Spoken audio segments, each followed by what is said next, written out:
Shaka with the Huntley Historical Society. This is Pam Fender. She's going to do, she's going to videotape his oral history. So, I'd like first of all for you to, your name and current address. My name is Chuck Ernesti, and I live at 12804 Ernesti Road, Huntley. Okay, great. And where were you born, Charles? Chuck? In Elgin. In Elgin, okay. How long has your family, your spouse, been in the area? And where was the family farm located?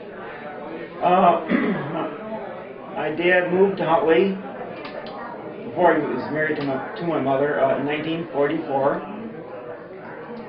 And the farm that he came to when he moved to Huntley was north of Huntley on Ernesti Road in Huntley. Where is that located? It's northwest of Huntley, about 2 miles northwest of Huntley. It's, is it still a farm or? Yes, it's still a farm. Oh, okay. And so what is the farm is actually a working farm? Yes, it is. Yeah. And what do you grow crops? We were livestock farmers for years and years, and then after my dad passed away, I didn't have any more livestock then, and now it's strictly grain farm. A grain farm. Okay, great. So when you were growing up, what was it like to grow up on a farm? I just wanted to stay as close as I could to my dad and help him whatever way I could, even as a youngster. Tried to save him a few steps to, like working on a machine. If I could run and get a hammer or a tool, I'd do that to save him a few steps. And as I grew up, I just always stayed close to him, and wherever was the hardest job going on, that's where my dad was, like the dirtiest or the hottest or the most dangerous job. That's where I wanted to be too. Really? So, yeah, I just stayed in the thick of it, you know. Even as a kid, growing up, I was. Well, give me an example of what your day was like on a Monday morning. When I was a kid? Yes. When I was like in grade school, I didn't go out early in the morning then so much to milk, but after I got into high school, I got up early then to help with chores. What did you do? What were your chores? I even helped milk and feed the cows and all the young stock. About how large a herd did you have? Oh, we were never real big. We were always in the 40 cow range. Okay, and then what I wanted to know more about what happened to the milk once you what happened then? Our milk went to for years and years. It went to a cheese factory, and not like it went right here to Huntley. It would be a bottled milk here in Huntley. That's all they produce here in Huntley. But our milk went to a cheese factory in Joliet, Illinois, and it was made for pizza cheese. Really? That's really interesting. So how was it transported? Truck. By truck. And so that was your source of income, pretty much, right? It was about half and half grain, because we had 300 acres then, and so we had quite a bit of income off of 300 acres too. And it was about half and half. About half and half. Okay. And so, how many members what about your siblings? How many sisters and brothers? I have 3 sisters and 1 brother. And are they all, did they stay on the farm? Or no, they all grew up on the farm, but my brother works here in Huntley at Dean's Milk Factory. And I have the oldest sister is married to a doctor in Crystal Lake. And then my next sister is married to a man who does a farm. He has a farm also? Yes, he has a farm close to ours, about half a mile away. And so are you all still pretty close together? And so on the farm then, how would you celebrate holidays or birthdays or Christmas, that kind of thing? Do you recall? We'd always spend the three main ones, Easter and Thanksgiving and Christmas, with mostly my mom's side of the family in town. She grew up in Huntley, and she has two sisters in Huntley, so that they all seem real close together for the holidays. And how about school? Did you attend? Obviously, you attended the local school. I attended 1 through 12. Back when I was started in first grade, there was no kindergarten yet. It was the next year when my sister started school, and she went to kindergarten. That was the first year of kindergarten in Huntley. I always said that was one of the reasons why I didn't turn out so good, because I missed kindergarten. What year would you have graduated high school? 72. Oh, Same as who? Oh, really? Yeah. But I didn't go to Huntley. No, yeah.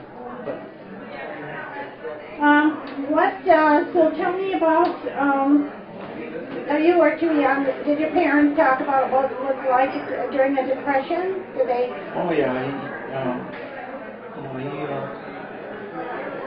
he grew up. He was born in South Dakota. Oh. And he was on a ranch out there. It was not a cattle ranch. It was a horse ranch where they broke horses for not so much for riding. They send them back to this part of the country here for work horses. Just a harness, and pull, drags and plows and discs and all that sort of thing. And they would just break them enough to get close to them and put a harness on them, and that's what they did out there. And he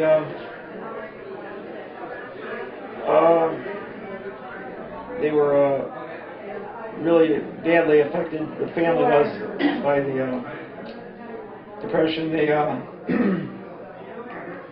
well, I know one thing that he always said. The government came out there, and because everything was starving, all the animals, they shot and buried everything right there, because they were just dying. So that's what the government did. Very traumatic. Yeah, and then the way he got back here was my grandma, or his mother, was from this part of the country. She was from Genoa, Illinois, and her family took her back in Genoa. Yeah. Because they just had to leave out there, and his dad died out there. And, It's tough. yeah, and so that's how they got back to Illinois. What year do you think that was? That was in the 30s. Yeah. So then, In the 30s.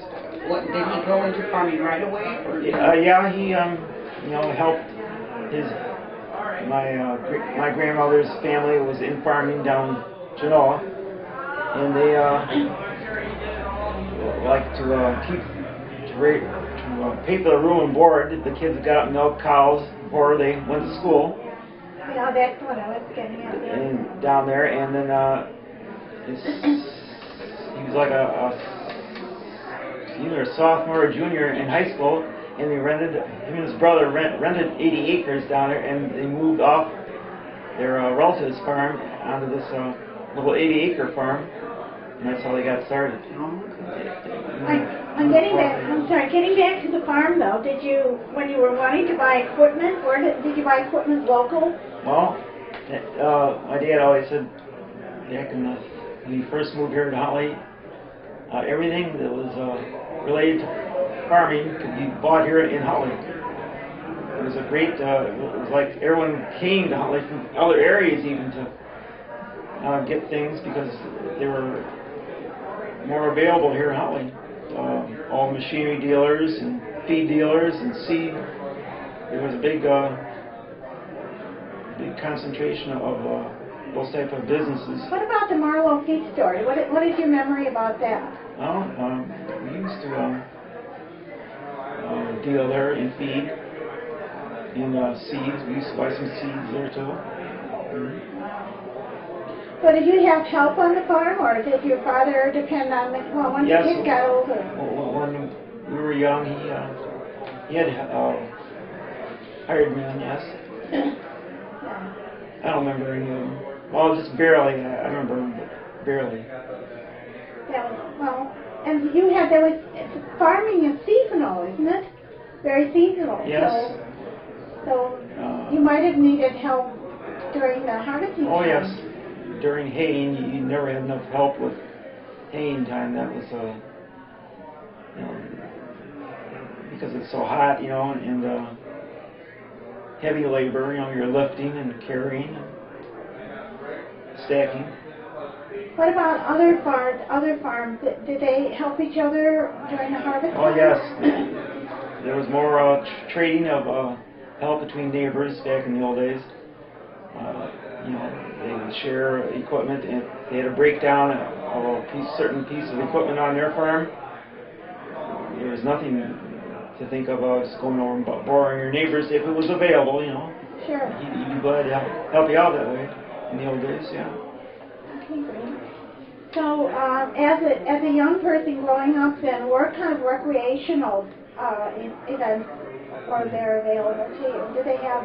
What about the town of Huntley? Yeah, well, they were not quite as frequent as they are nowadays. They were and they weren't as regimented as they are nowadays. They just happened all of a sudden by accident. If you had a family picnic in the summertime, you'd end up playing hard then, and stuff like that. But there was no real little leagues and dressing up in uniforms or anything too much back then. No, the park district came later. Oh yeah, After your generation, right? where the park district was a cow pasture then. Yeah, right. And Dikey Farm was later. Dikey Park was much later. Yeah, you would have been in high school at least. Yeah, late high school, and maybe even, I think it was just at the end of my 72, Yeah. It's being dreamed of, So, was there do you remember any special times, any weather events that occurred that really stayed with you? Well, not so much when I was young, because I was shielded from having to deal with that, but, cold outbreaks. The one that I went through that really, I remember was the 79 snowstorm. That was a bad one, and we each farm has a little loader tractor, bucket tractor to you use for snow in the wintertime. Well, this snowstorm was it was just leave that little tractor in the shed. You might just leave it there, And that's what we did. And we hired Bakley Construction here in Huntley to come out with their front end loaders from the gravel pit and open us up so we can get the milk truck into the farm, and we did that 4 or 5 times that year. We had Bakley's come. Because you had animals at that time? Yes, we did. So you had to get to the barn. Yeah, we had to get to the barn for the milk truck and the feed grinder, and get just enough room for the manure spreader to get out, away from the barn, and we didn't take it out of the field. We just piled it, We just About how many inches of snow did you get that year? It was in the high 20s, and then drifted into terrible drifts, that were just couldn't handle them with a little tractor. You didn't have any loss in the animals? No, everything stayed warm and dry for the winter. What about technology? As far as equipment goes, obviously it seems like they would get more sophisticated. Oh yeah. So tell me about that. Well, I mean, we stayed at the 4-row corn planter size. That's what I have yet today, and it just sits around, and all I do is look at it. and I have a friend of mine with a 24-row corn planter do it now, and that's the way it's going to be from now till I'm through farming. I'll never use the 4-row corn planter again. I forgot to ask you, so what are you currently planting? Yeah, well, I switched year to year. I have 1 year all corn, next year all beans. And I just rotate it year to year, year to year. And so, so how do you get your crops to market? Where is the market? Well, this for a person that I have plant my corn also harvests it, and he's has his own trucks, he has his own semis, and so he just does the whole complete thing. And I don't store any of the grain on the farm anymore. Oh. It all goes to my local grain market in Ridgefield, Illinois. It's right over by Crystal Lake. Seeger's grain, and then I don't store much of it. I store a little bit, but not much. I usually sell right out of the field. And it's a lot different than... Yeah, it is. Is there anything else you'd like to add or tell people about? One little statistic. It kind of surprised me when my dad told this, but he was a real good dairyman, and when he one time he told me that he produced more milk than any of the big dairy farms around this area did. He used to sell milk here at Huntley in the 40s and 50s to a Huntley. That's where his milk went then, in Huntley, and he was the biggest producer at one time that went to the Huntley plant. It was bigger than, he made more milk than Windy Knowles, which was a big farm up by McHenry, and Peterson Olson, which is one over here by Union, and Curtis Candy, which was a farm over by Cary, I guess. He outproduced those big farms like that, and he was always kind of proud of that fact. That's great. I have one more question. Mm-hmm. So, what is it about farming that you love? I mean, you could have done other... why did you stay with farming? Well, it's strictly on account of my dad. Your father. From this age on, I knew I wanted to... where I wanted to be, so I got my wish. I was never sorry that I picked that for occupation. Well, that's great. And thank you so much, Chuck. Okay. It was a delight to talk with you. Great talking to you, too. Thank you very much.